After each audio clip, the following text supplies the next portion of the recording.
ایک وہ bogie create کی کہ جی 9/11 کی جنگ جو ہے وہ یہاں سے شروع ہوئی تھی اور داعش کے لوگ یہاں پر بیٹھے ہوئے تھے، اور داعش تو بعد میں آئی، یہ القاعدہ کے لوگ یہاں پر آ گئے تھے۔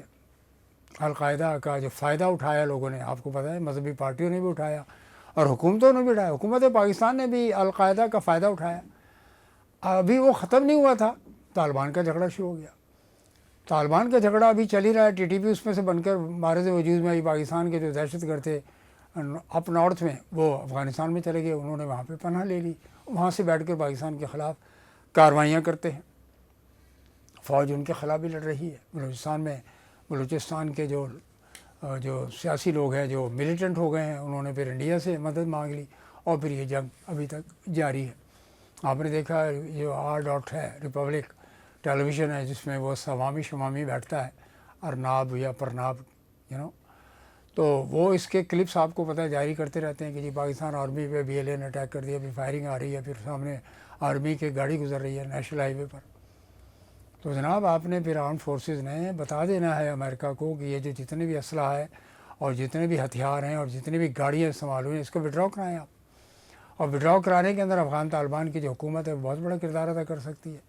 یہ TTP کے خلاف پہلے کارروائی کریں نا، امریکہ سے کہو کہ جو TTP وہاں بیٹھی ہے افغانستان میں، اس کے خلاف اگر آپ ہم سے مدد چاہتے ہیں تو ڈاکٹر شکیل آفریدی نے وہ کیا، وہ CIA کا بندہ نکلا۔ یلدا حکیم CIA کا بندہ، اس نے شہری رحمان کو کتنا جزبز کیا اس انٹرویو کے اندر انڈیا کے حوالے، وہ انڈیا کی بوگی بھی کیری کر رہے ہیں وہ، جب کہ ٹرمپ نے اسٹریٹ اوے کہہ دیا۔ آپ نے دیکھا کہ اسٹیٹ ڈپارٹمنٹ کے اسپوکس پرسن نے کیا کہا، اس نے کہا کہ ٹرمپ چاہتے ہیں کشمیر کا ڈسپیوٹ حل ہو۔ یہی چیز انڈیا کو ناپسند ہے، وہ کہتے ہیں جی ہمارا تو اٹوٹ انگ ہے، ہمیں تو POK لینا ہے، my Donald friend, my Donald Trump my friend, this is the level of your president. تو بات یہ ہے کہ یہ جو ہے یہ نیریٹو انڈیا کا پٹ چکا ہوا ہے، لیکن Pakistan has to play a very careful game. بہت ہی محتاط ہونے کی ضرورت ہے پاکستان کو۔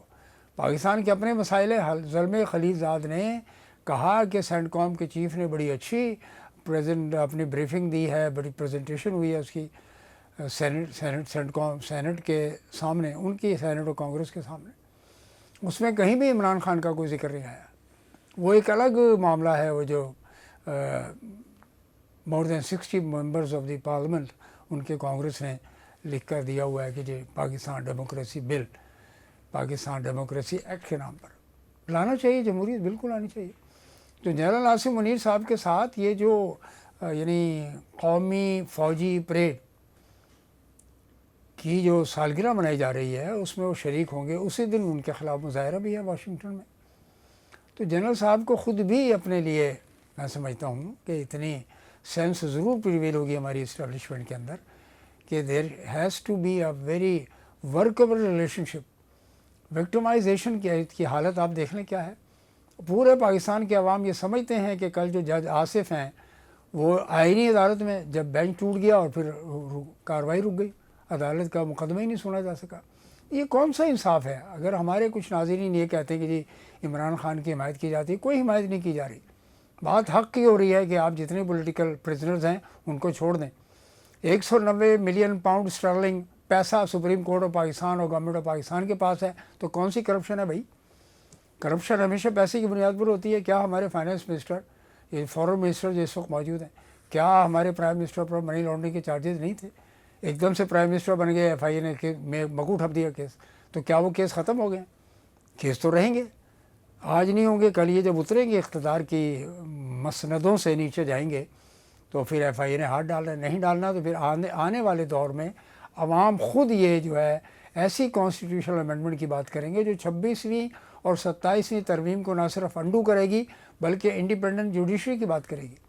وکٹمائزیشن کو جو انہوں نے لے کر آگے چلے ہیں 3 سال، اس کے بارے میں کیا ریکٹیفیکیشن ہو سکتی ہے، کیا اس کی اصلاح ہو سکتی ہے، یہ پھر آئین کے لیے تبدیلی کا باعث بنے گی، آئین میں امینڈمنٹ اور ترامیم کا باعث بنے گی۔ اس وقت کی پارلیمنٹ پھر جو فیصلہ کرے گی وہ پھر یہ فیصلہ نہیں ہوگا جو گزشتہ 3 سال میں ہوئے ہیں اس پارلیمنٹ کے درمیان میں، اس میں یا پچھلی والی پارلیمنٹ میں۔ 8 فروری میں جو ہوا ہے الیکشن کمیشن کا 18ویں ترمیم کے ذریعے، وہ بھی انڈو کرنا پڑے گا۔ پہلے ہی عمران خان نے کہا تھا کہ یہ 18ویں ترمیم زیادتی کا باعث بن رہی ہے، اس کا ثبوت IMF نے دیا۔ IMF نے کہا کہ نیشنل فائنینس کمیشن کا جو ایلوکیشن ہے، اپروپریشن ہے اور فنڈز جو جا رہے ہیں صوبوں کو، اس نے وفاق کو کمزور کر دیا۔ آپ کے پاس کہاں سے آئیں گے 9.5 بلین ڈالرز جو آپ نے اس وقت 2550,000 ارب روپیہ جو 2550,000 جو ہے، یہ کیا ہے بلینز، یس 2.5 ٹریلین سمجھ لیجیے اس کو آپ، 9.5 ارب 10 ارب ڈالر۔ ظاہر ہے اگر جنگ ہوئی تو اور بھی پیسہ دینا پڑے گا آپ کو، اور انڈیا تیار بیٹھا ہوا ہے، وہ کسی بھی طور پہ اس بات کو ماننے کو تیار نہیں ہے کہ Kashmir is a disputed and conflict area between the two countries. اور پھر تیسرا بھی ہے، چائنا بھی موجود ہے اس میں، کشمیر اور لداخ کے معاملے میں چائنا موجود ہے۔ اروناچل پردیش میں اس نے آپ کے کو ڈنڈا کیا، آپ کی ضرورت نہیں ہوئی مودی صاحب، آپ صرف پاکستان، اصل میں آپ یو آر مسٹیکن، گراسلی مسٹیکن، آپ نے عوام کو مس لیڈ کیا، آپ نے سمجھا کہ جو ہندوستان کے بیچارے کمزور نہتے غیر مسلح عوام ہیں، مائنورٹیز ہے، کرسچن اینڈ جو سکھ ہیں، اسی طرح سے وہاں کے جو پاکستان بھی ایسے ہی کمزور نکلے گا۔ یہ غلط فہمی آپ کو لے ڈوبی، آپ کتنے میزائل چلائیں گے اتنے میزائل واپس آنے کی تیاری کریں۔ اب اگر آپ نے جو میزائل خرید رہے ہیں، جو تیاری کر رہے ہیں، اتنے ہی لوٹائے جائیں گے۔ اور آپ نے دیکھا نہیں کہ چائنا کے ساتھ پاکستان کا کیا کولیبریشن رہا ہے۔ اسحاق ڈار صاحب اس مہینے کے آخر میں پھر امریکہ جائیں گے، ابھی تو آپ کا ڈیلیگیشن ہو کر آیا، پھر اسحاق ڈار صاحب جائیں گے۔ اسحاق ڈار صاحب بنگلہ دیش کیوں نہیں گئے؟ کوشچن ہے، بنگلہ دیش کی حکومت پوچھتی ہے کہ جی آپ نے کہا ہم آئیں گے، نہیں آئے، آپ جنگ چھڑ گئی، اس کے بعد نہیں گئے، کیونکہ وہاں پہ آپ کو کلیم دینا پڑے گا، کلیم پہ آپ کی حکومت کو بات چیت کرنی ہے، اپنی عیاشیاں آپ کو ختم کر کے کسی نہ کسی فیصلے پر پہنچنا ہوگا آپ کو۔ عوام کو جو بجٹ کے اندر جو رگڑا دیا گیا ہے، اس کا امپیکٹ آئندہ 3 مہینے میں آنا شروع ہو جائے گا۔ ناظرین، آپ کو بالکل پتہ لگ جائے گا کہ، اور مجھے بھی پتہ لگے گا کہ جناب یہ بجٹ جو ہے کتنا خیر خواہی اور فلاحی بجٹ ہے۔ نو، ایبسولوٹلی ناٹ۔ یہ صرف اپنی عیاشیاں للے تللے کے لیے، تینوں پارٹی اقتدار میں بیٹھی ہوئی ہیں، چوتھی پارٹی خود فوج ہے، فوج بھی اقتدار کا حصہ ہے سر، اسٹیبلشمنٹ آف دا پارٹ، جو سارا کا سارا جو گیم ہے وہ وہی کر رہے ہیں بیٹھے ہوئے، نہیں کہیں جانا چاہیے۔ فوج کو جو پاکستان کی عوام نے عزت دی ہے، وہ پاکستان کے فوج کا ایک اثاثہ ہونا چاہیے، that is a big asset. وہ اپنے سینے سے لگا کے رکھتے ہیں فوج کو اور اس یونیفارم کو اور ان لوگوں کو، جوانوں کو۔ میرے بچے بھی ہیں، میرے بھی عزیز بہت سے فوج کے اندر موجود ہے جو انتہائی خطرناک دشوار علاقوں میں بھی اس وقت اپنے فرائض ادا کر رہے ہیں، خواہ وہ کشمیر ہو، خواہ وہ بلوچستان ہو۔ ظاہر ہم بھی ان کی خیر خواہی اور ان کی صحت اور دعا اور زندگی کے لیے دعا کرتے ہیں، بالکل کرتے ہیں، کیا جانا چاہیے۔ اور جو شہید ہو گئے، اللہ تعالیٰ ان کے مرتبہ بلند فرمائے، درجات بلند فرمائے، گھر والوں کو ان کے صبر جمیل عطا فرمائے۔ اس کی کوئی قیمت نہیں ہے کہ ایک پلاٹ یا کوئی پیکج، شودا پیکج اس بندے کا ریپلیسمنٹ نہیں ہے جو وطن کے لیے جان دے رہا ہے، دے چکے ہیں، دینے کو تیار بیٹھے ہیں۔ تو جناب اسحاق ڈار صاحب، آپ چائنا کیوں نہیں گئے؟ آپ تو چائنا ہو کر آگے، وزیر اعظم سے چائنا کیوں نہیں گئے؟ پاکستان کا ایک ٹاپ سب سے بڑا ڈیلیگیشن جس میں جنرل آصف منیر بھی ہو، وزیر اعظم بھی ہو، جا کے چائنا کا شکریہ ادا کرے، جیسے آپ نے ٹرکی اور آذربائیجان کا شکریہ ادا کیا۔ چوتھی بات جو آپ کو ملے گی وہاں پر جنرل آصف منیر صاحب، کہ اگر ایران کی اور اسرائیل کی جنگ ہوئی تو پاکستان کا کیا کردار ہوگا؟ وہی کردار ہونا چاہیے کہ جو پاکستان کے نے ترکی سے مدد حاصل کی ہے یا چائنا سے مدد حاصل کی ہے، اسی طریقے سے رشیا تو آئے گا ایران کی مدد کے لیے، لیکن پاکستان کو بھی ایران کی مدد کرنی چاہیے، بالکل نہیں رکنا چاہیے کسی بھی طور پر۔ جس طرح ایران نے پاکستان کو سپورٹ کیا ہے، اسی طریقے سے پاکستان کو ایران کو سپورٹ کیا جانا چاہیے۔ یہ واضح کر کے آئیے گا وہاں سے، واشنگٹن سے، یہ نہیں کہ انہوں نے جو نسخہ آپ کو پکڑا دینا ہے، پرسکرپشن، وہ لے کر آ جائیں اور اپنی طرف سے کوئی ڈیمانڈ نہیں۔ شکیل آفریدی اگر دینے کی بات ہو تو عافیہ صدیقی کو مانگ کر آئیں، اور اگر وہاں سے ایران پہ حملے کی بات ہو، اسرائیل ایران یا امریکہ کی جنگ میں، ابھی آپ کو پتہ ہے عراق سے کیا کہا ہے امریکہ نے؟ اس نے کہا ہے کہ عراق کے اندر جو سفارتکار ہیں ان کو چھوڑ دینا چاہیے، مڈل ایسٹ چھوڑ دیں، اور اپنے سفارتکاروں کو یہ کہہ رہے ہیں کہ مڈل ایسٹ چھوڑ دیں، کیونکہ جنگ کرنی ہے اس نے۔ اسرائیل اور امریکہ نے ایران کے خلاف جنگ کرنی ہے، ایران بھی تیار بیٹھا ہوا ہے اپنے تمام تر محدود وسائل کے باوجود بھی، لیکن وہ ڈٹرمنڈ ہے اپنی جگہ پہ لڑنا ہے ان کو۔ وہ کہتے ہیں کہ ہم لڑنے کو تیار ہیں۔ یہ صہیونی جو حکومت ہے نیتن یاہو کی، جو روزانہ 30، 40، 50، 100 معصوم بچوں کی جانیں لے رہا ہے، کھانے کی جو پوائنٹ ہیں، 8 پوائنٹس ہیں، اس پر بھی بمبارڈمنٹ ہو رہی ہے۔